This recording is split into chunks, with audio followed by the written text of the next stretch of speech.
Hello, it is 2 p.m. in Abbottabad in Pakistan, 5 a.m. in Washington. I'm Monita Rajpal. And I'm Zain Verjee. You're watching World One live from London. Plots uncovered. A U.S. official says documents taken from the home of the Al-Qaeda leader suggest he was planning new attacks in the United States. The official says Al-Qaeda discussed striking America's rail network on the 10th anniversary of the September 11th attacks. Other intelligence is said to show the terrorist organization had its eye on 4 big cities: Washington, Los Angeles, New York, and Chicago. The discovery of bin Laden in a large house in Pakistan is straining ties between Washington and Islamabad. U.S. Secretary of State Hillary Clinton admits the relationship hasn't always been easy, but says it is productive. Democrat Senator John Kerry says relations will only get worse if Pakistan doesn't tackle extremists. The real conflict is not between the United States and Pakistan. Bin Laden's violent legacy will play out in Britain today, right now, in a courtroom in London that's hearing the verdict following an inquest into the bombing in London on July 7, 2005.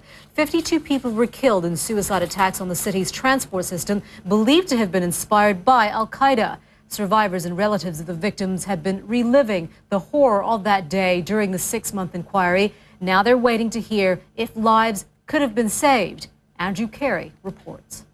As we reported, a verdict is being read out in a London courtroom right now by the coroner, and we are getting little bits of information as they start to trickle out, as the news starts to trickle out. I'm just going to quote the Press Association here in Britain as saying the 7/7 coroner paid tribute to the quiet dignity of the families of the 52 innocent civilians. She goes on to say that she will be making a series of recommendations which may save lives in the future. And of course, as soon as we get the full verdict, we'll bring that to you here on CNN. And we will be speaking to a security expert about the attacks later this hour on World One. And of course, we'll bring you those details, as I said, as we get them. You're watching World One live from London. Fighting Libya's regime, the soldiers taking on Gaddafi with weapons twice as old as they are. Fixing these dinosaurs is a tedious process. This is World One live from London, keeping up the pressure on Muammar Gaddafi. Hillary Clinton promises no let-up in NATO's bombing of the Libyan leader's forces unless they stop attacks on civilians. Saying the fighting in Libya has forced huge numbers of people to flee on foot and by boat. Many are migrant workers, but there are tens of thousands of Libyans among them. Let's just give you a bit of an idea of just how many we're talking about. According to the UN Refugee Agency, more than 500,000 people have left Libya. The largest share of those headed northwest into Tunisia, and most of the rest have gone east into Egypt. Specifically, let's give you more of an idea specifically where they have gone. Now, Tunisia is one of the top places. More than 40,000 people have passed through the Dahiba border, post into southern Tunisia. The UN says last weekend, 8,000 made the journey. Many are ethnic Berbers, many are women and children. In Italy, there were, at the refugee agencies, more than 3,000 people arrived in the past week on the Italian island of Lampedusa. Most are originally from sub-Saharan Africa. In all, more than 8,000 displaced people have landed on Italian soil since the end of March. Then there's the island of Malta, and the refugee agency says a further 1,100 people have reached Malta by boat, and that is since mid-April. Zain.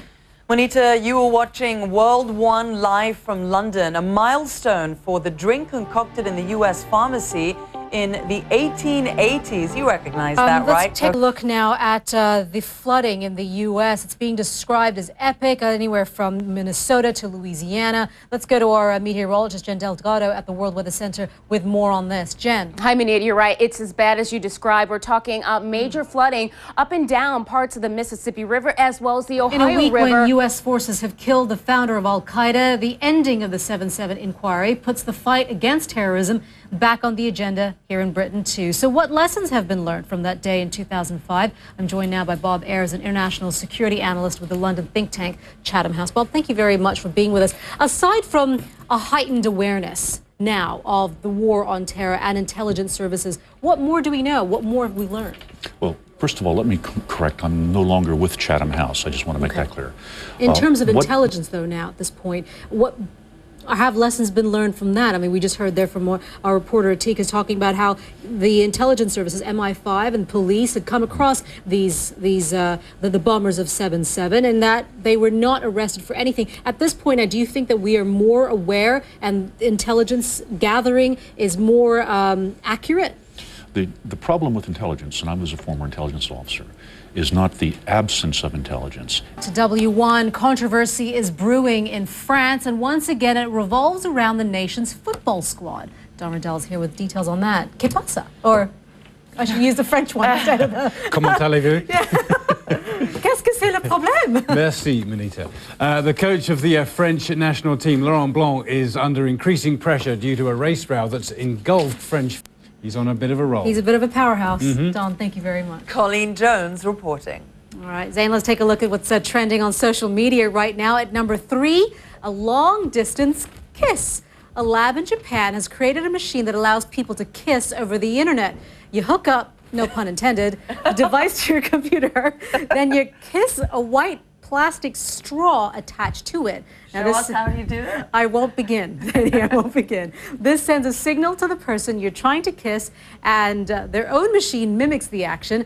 This is one of the most popular stories online, and of course you can check out our Facebook page at facebook.com/World1CNN for more on that odd one. At number 2, Clash of the Titans. Social media is all abuzz about these two boxers, Manny Pacquiao here on the left and Shane Mosley on the right. The two go head-to-head in Las Vegas on Saturday night for the welterweight boxing title.